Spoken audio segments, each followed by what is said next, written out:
There are moments in life that defy explanation, experiences so profound, they reshape everything you thought you knew about reality. My name is Thea Sinclair, and what I'm about to share isn't just a story.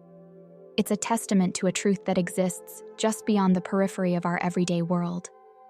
I've spent months wrestling with whether to share this, questioning if anyone would believe me, wondering if I should keep this sacred experience private. But after what my 5-year-old son showed me yesterday, I can no longer remain silent.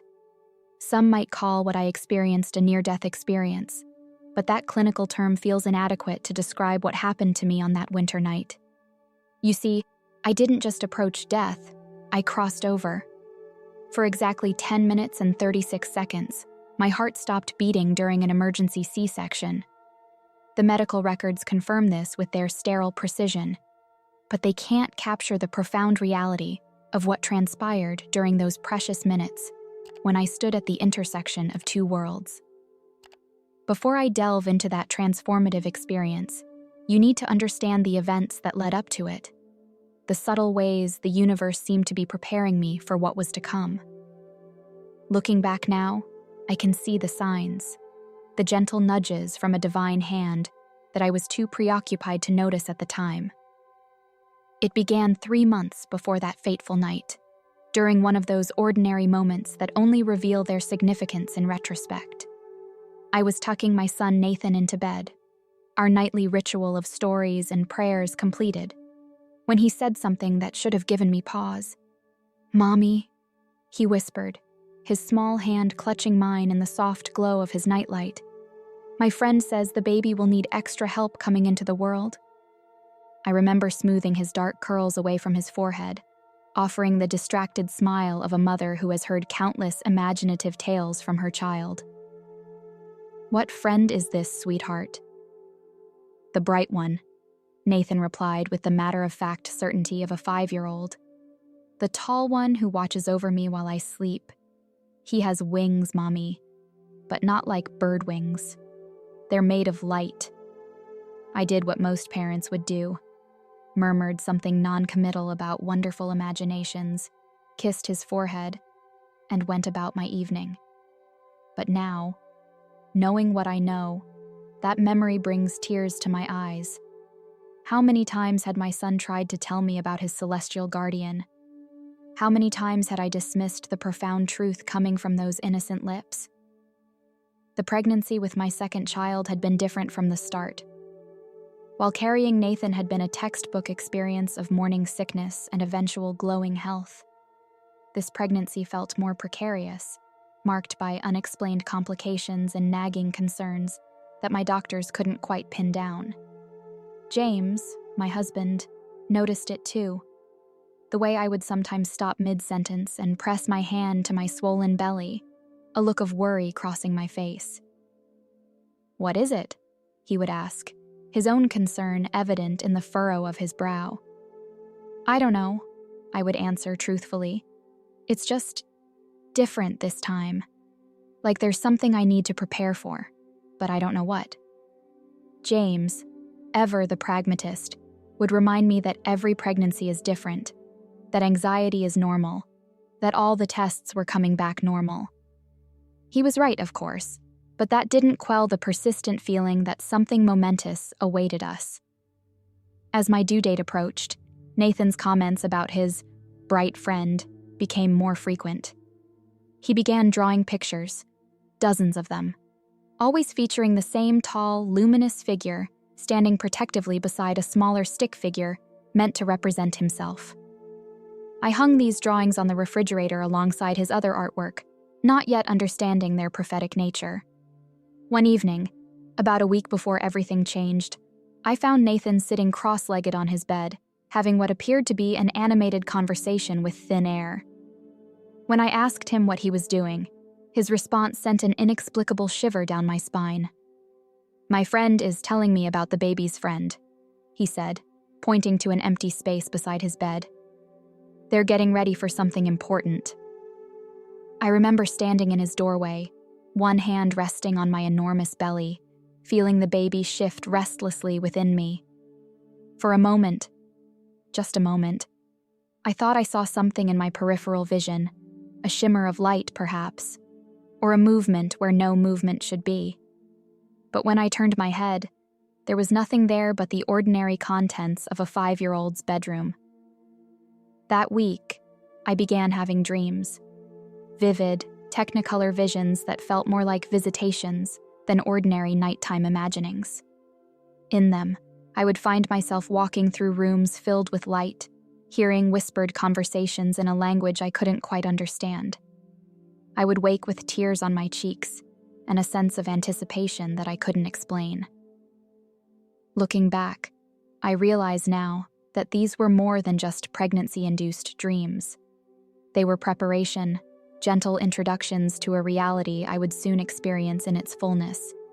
But at the time, I attributed them to hormones and pre-birth anxiety, the natural concerns of a mother approaching her due date. The night everything changed started ordinarily enough. It was December 15th, and Minnesota had been gripped by one of those bone-chilling cold snaps that make you question why anyone chose to settle in this beautiful but brutal state. The temperature had dropped to 15 below zero, and the wind howling outside our windows made it feel even colder. I had spent the day nesting, that primal urge that overtakes mothers in their final weeks of pregnancy. Despite being 38 weeks along and the size of a small planet, I had reorganized the baby's closet, washed and re-washed tiny onesies, and triple-checked the hospital bag. James had watched these activities with patient amusement, knowing better than to suggest I rest. Nathan was particularly clingy that day, following me from room to room like a worried little shadow. In the late afternoon, he tugged at my sleeve while I was folding baby clothes. "Mommy," he said, his voice small but insistent. "My friend says I should stay with Aunt Sarah tonight." I paused in my folding, struck by the oddness of the statement. We hadn't made any plans for Nathan to stay with my sister, but something about his words resonated with that vague sense of unease I'd been carrying. "Why does your friend say that, sweetheart?" "Because," he replied, his blue eyes serious. "You're going to need help tonight, and I need to be safe with Aunt Sarah so Daddy can take care of you." I sat heavily in the rocking chair, my heart beating a little faster. Over the past months, I had learned to pay attention when Nathan made these kinds of statements. They had an uncanny way of preceding significant events. I called my sister Sarah, trying to keep my voice casual as I asked if Nathan could spend the night. Sarah, who lived just 10 minutes away, agreed readily. Looking back, I wonder if she heard something in my voice that I wasn't aware of myself. The contractions started just after dinner, but they felt different from what I remembered with Nathan's birth. There was an urgency to them, an intensity that seemed to bypass the usual gradual progression of labor. By the time James had dropped Nathan off at Sarah's and returned home, I was having trouble speaking through the pain. "Something's wrong," I managed to gasp between contractions. "This isn't right." James, who had been my rock through every crisis in our 12 years of marriage, didn't hesitate. He helped me into my winter coat, grabbed the hospital bag, and guided me to our SUV. The night was crystal clear, stars sharp as diamonds in the black sky, but I barely noticed them through the haze of pain and mounting fear. As James navigated the icy roads, I found myself thinking of Nathan's friend and his cryptic warnings.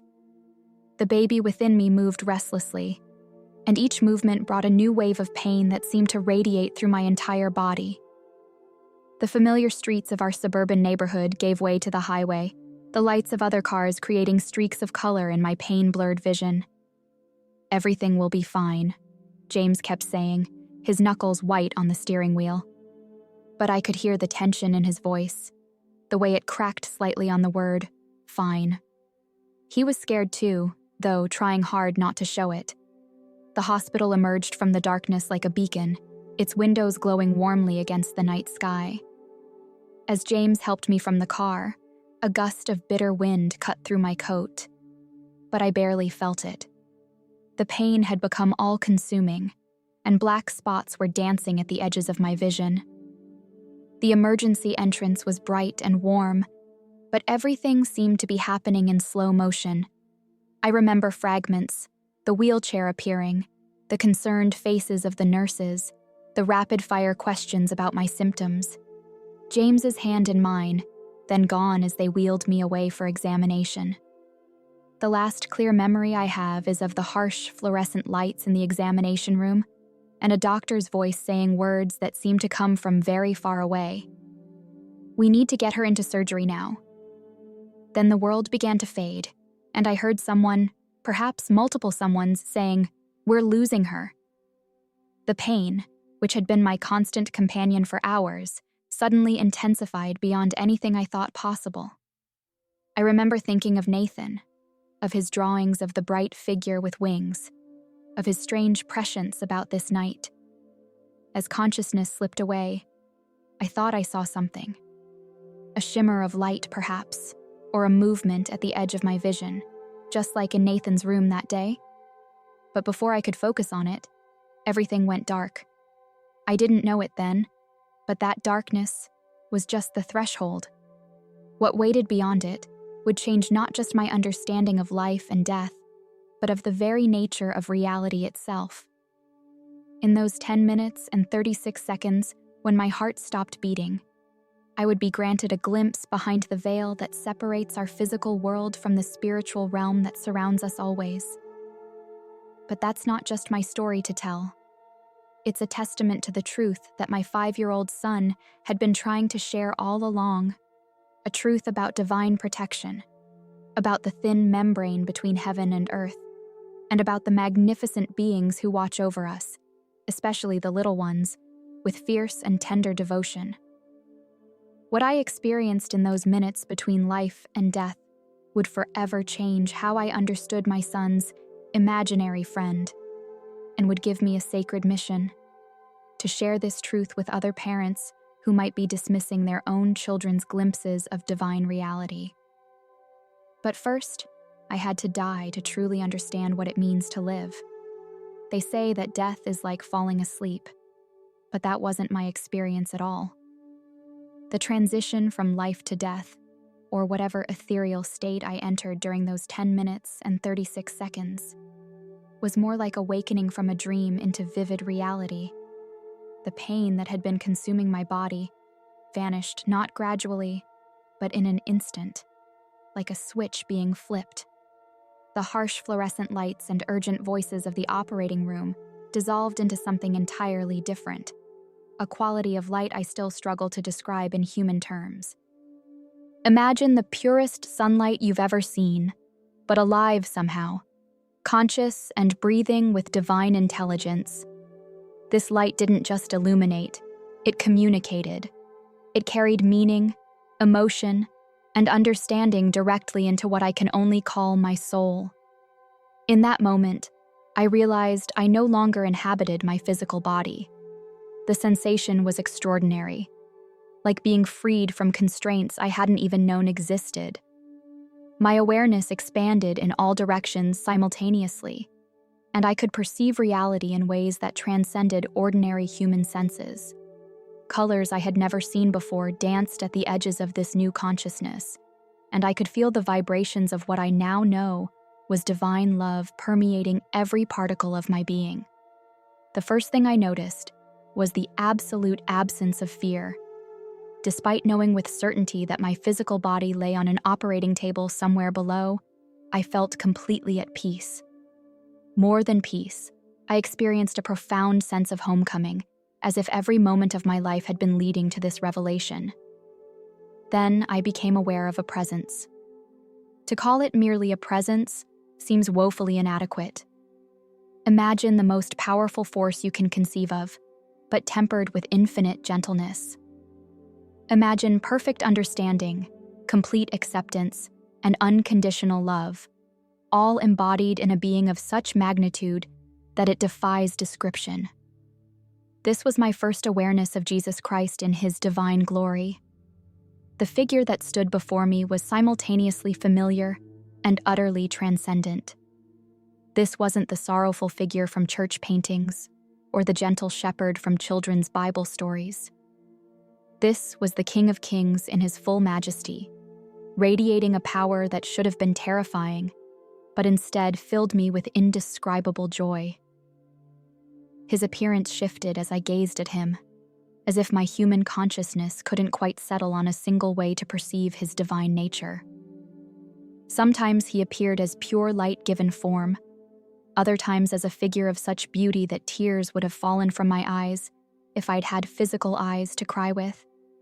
His face held both infinite wisdom and tender compassion, and when he smiled, it was like witnessing the birth of a universe.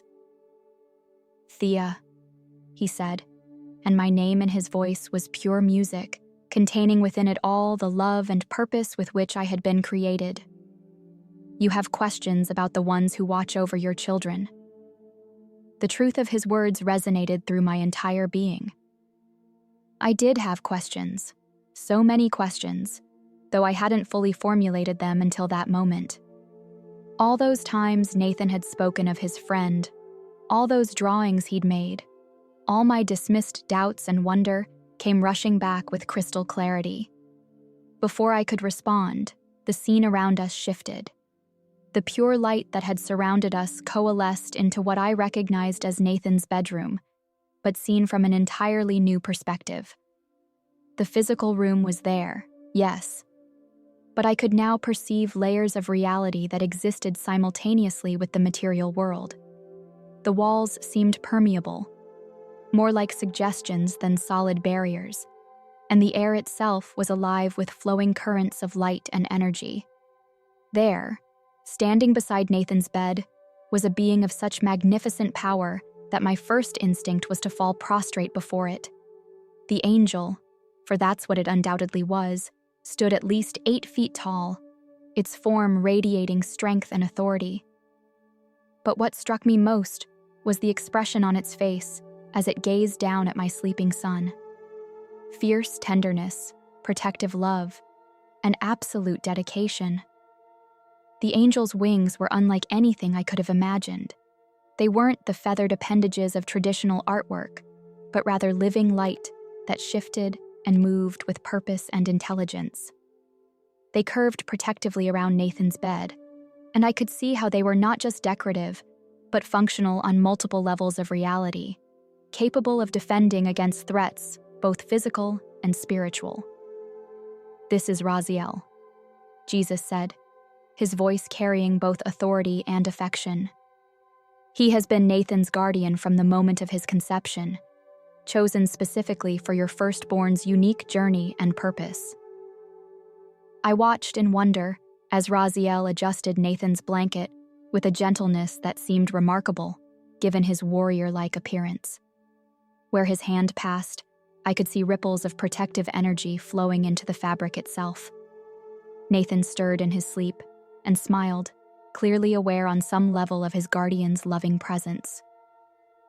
"Children," Jesus continued, "retain their ability to perceive spiritual reality far longer than most adults realize.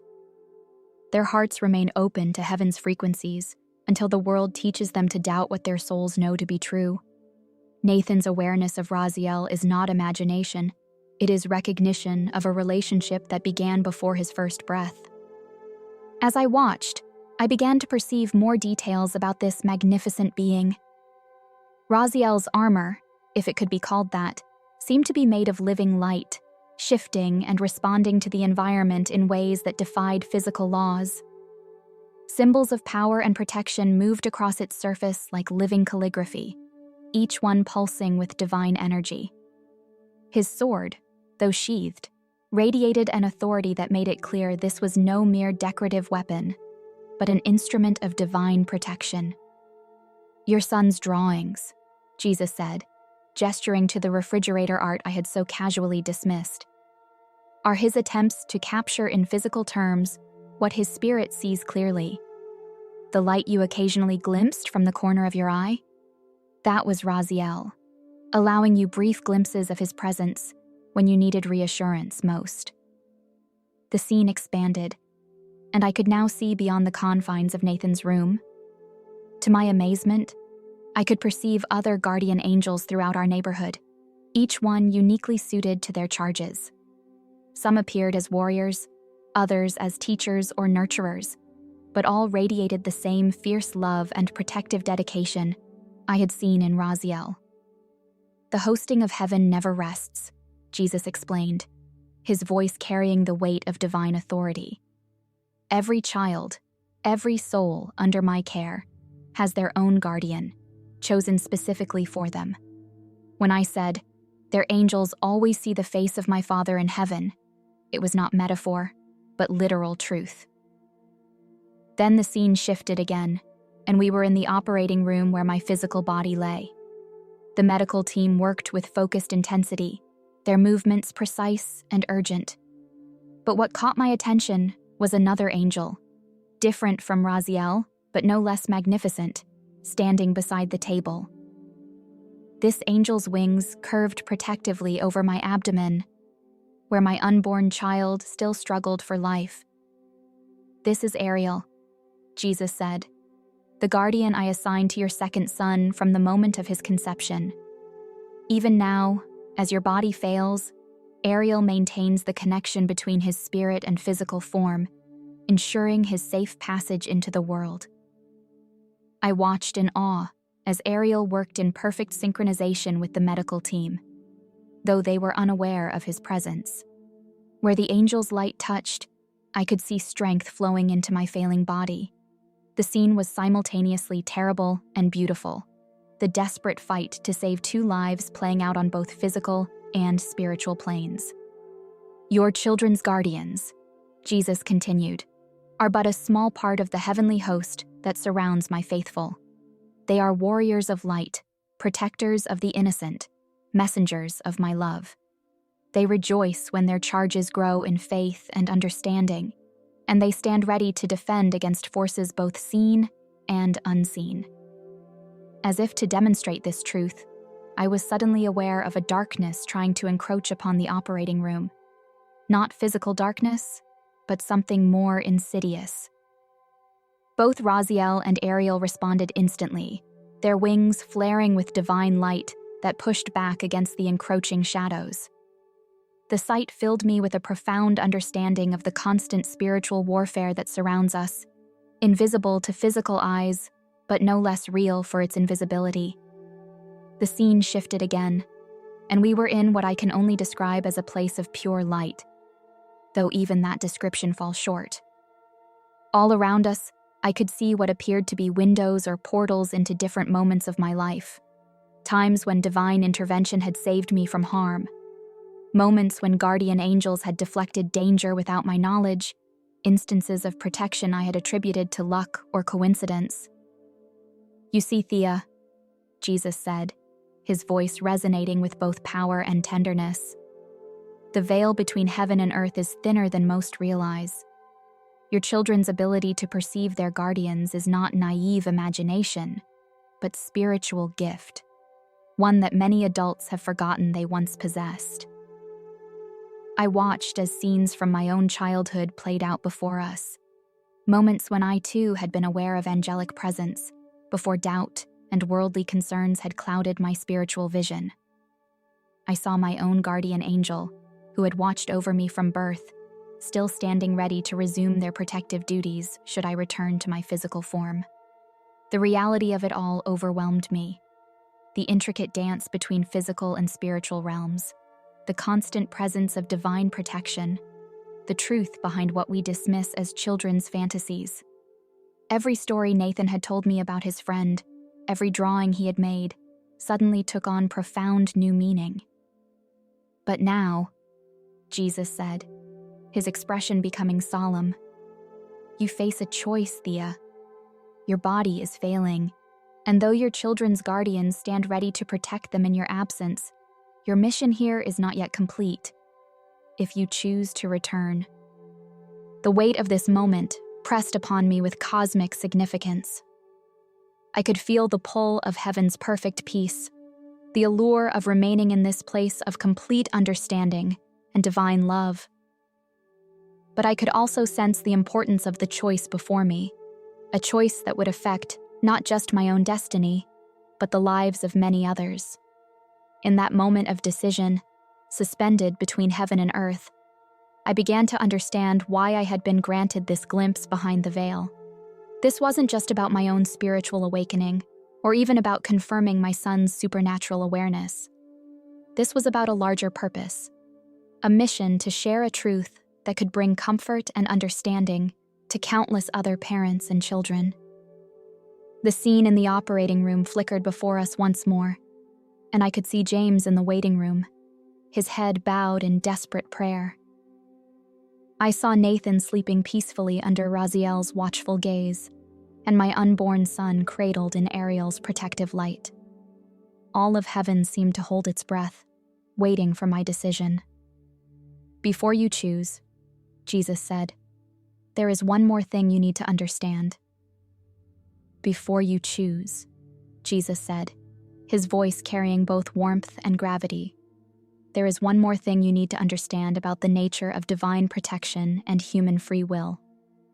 The light around us shifted, and suddenly, we were in what I can only describe as a vast library of living memory.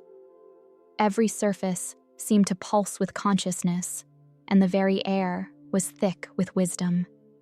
Images and scenes from human history played out around us like three-dimensional holograms, each one showing moments of angelic intervention and divine protection. "Your guardian angels," Jesus explained, gesturing to the scenes unfolding around us, "are not just protectors in the physical sense. They are witnesses to your journey, partners in your spiritual growth, and facilitators of divine purpose. When children like Nathan maintain their awareness of these heavenly companions, they preserve a connection to divine wisdom that most adults have forgotten." He waved his hand, and I saw a series of scenes from my own life, moments when I'd felt inexplicably guided, times when sudden inspiration had led to important decisions, instances when a subtle nudge had kept me from danger. In each scene, I could now perceive the presence of my guardian angel, working in harmony with my free will to guide me toward my highest good. The relationship between human choice and divine protection is delicate, Jesus continued, his eyes holding infinite wisdom. Your angels cannot and will not override your free will, but they can create circumstances that invite wise choices, moments of clarity that enable better decisions, and opportunities for spiritual growth. The scene shifted again, and we were watching Nathan in various moments of his young life. I saw him in deep conversation with Raziel, though from the outside it would have appeared he was talking to empty air. I witnessed moments when he'd made choices that seemed unusually wise for his age. And now, I could see how Raziel had helped create teaching moments that allowed Nathan to exercise his own wisdom. Your son's spiritual sensitivity is both a gift and a responsibility, Jesus explained. He sees clearly now, but as he grows, the world will challenge this vision. Your role, should you choose to return, will be to help him maintain this connection while developing the discernment to use it wisely. Then, he showed me my unborn son, still in my physical body, but simultaneously existing in this spiritual realm, cradled in Ariel's protective presence. Your second child will have different gifts, different challenges, and a different purpose. But he too will need guidance in understanding the spiritual reality that surrounds him.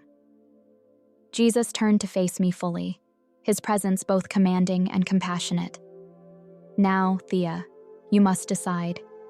The choice before you is not just between life and death, but between two forms of service. Here, you could join the heavenly host, becoming part of the divine support system that surrounds and protects humanity. Or, you can return, carrying this knowledge back to a world that desperately needs reminding of these truths. The weight of the decision pressed upon me.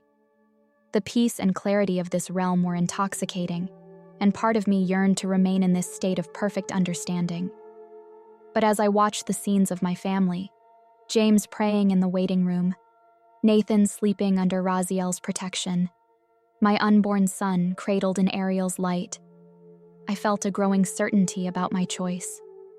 If I return, I said, my voice resonating with new strength. Will I remember all of this? Will I be able to share these truths effectively? Jesus smiled, and in that smile was all the love and wisdom of the universe. You will remember what you need to remember when you need to remember it. Some details will fade, as they must. The human mind is not designed to hold the full clarity of heavenly reality while still in physical form.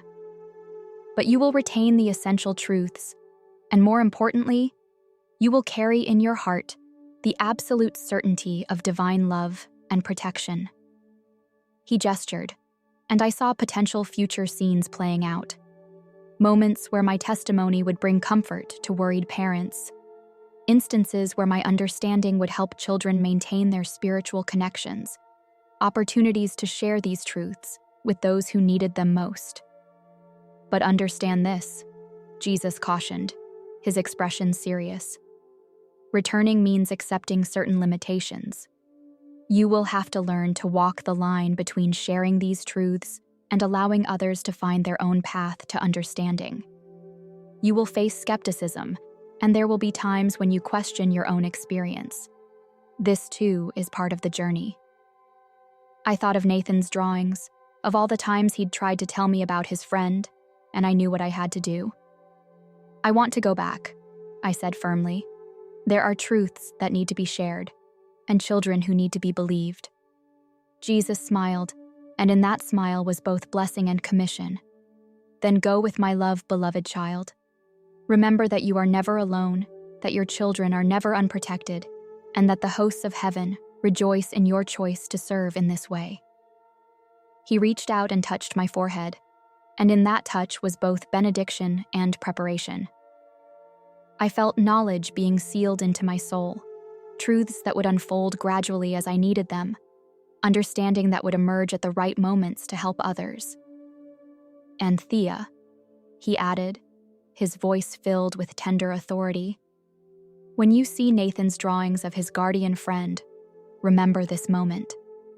Remember that children's spiritual sight is a gift to be nurtured, not a fantasy to be dismissed. Their angels do indeed always see the face of my Father in heaven, and through their innocent wisdom, they can help adults remember what they once knew. The scene began to fade, but Jesus' final words stayed with me. Go now, with my blessing. Your journey back will not be easy, but you will never walk it alone. The same angels who watch over your children stand ready to support you as you share these truths with a world that has forgotten how to see. The return to my body was not gentle. Pain crashed over me in waves, and the harsh reality of physical existence felt momentarily overwhelming after the pure light of heaven.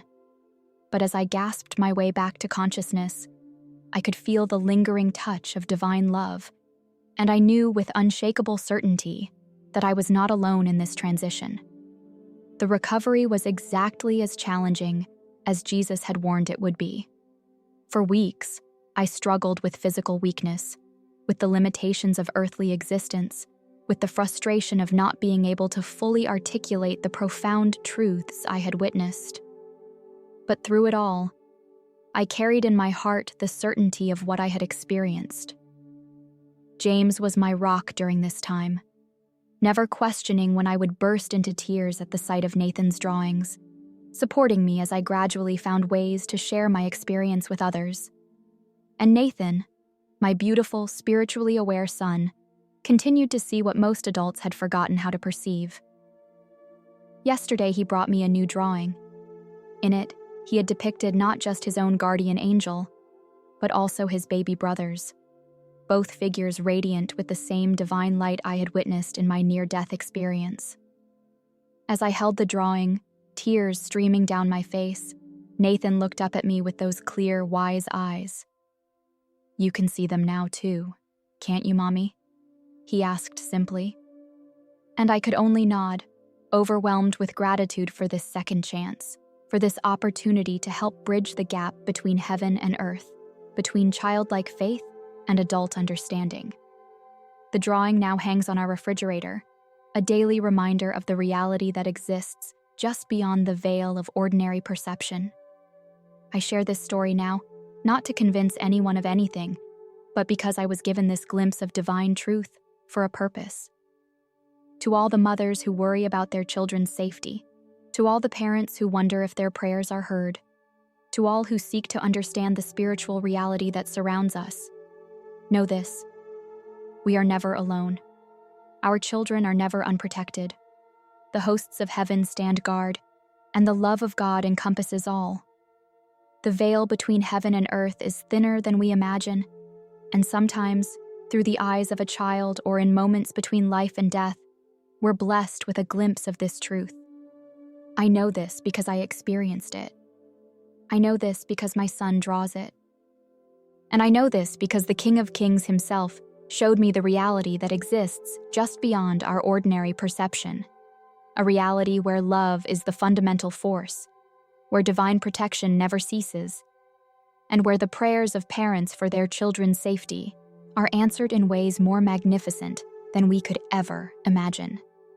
My mission now is not to convince, but to testify, to stand as a witness to the truth that our children often see more clearly than we do, to remind other parents that when their little ones speak of heavenly friends or guardian angels, they may be perceiving a reality that we adults have simply forgotten how to see. Every time I look at my sons now, Nathan with his clear spiritual sight and his baby brother growing stronger each day, I remember that moment in the light. I remember the magnificent beings who watch over them with fierce and tender devotion. And I thank God for allowing me to return with this message of hope and assurance. Your children are seen. They are known. They are protected. And their guardian angels never rest in their holy task of watching over these precious little ones who are so beloved by their Heavenly Father. This is my testimony. This is my truth. And through the simple drawings of a child and the profound experience of a mother's journey beyond the veil, I pray that others might find comfort in knowing that the spiritual realm is not distant or separate from our daily lives, but intimately and lovingly intertwined with every moment of our existence. For as Jesus himself showed me, heaven's attention never wavers, and divine love never fails. We are all, every one of us, held in the light of perfect love, watched over by angels who see the face of God, and guided toward our highest good by a wisdom that transcends our earthly understanding. This is the truth I died to learn, and the truth I now live to share.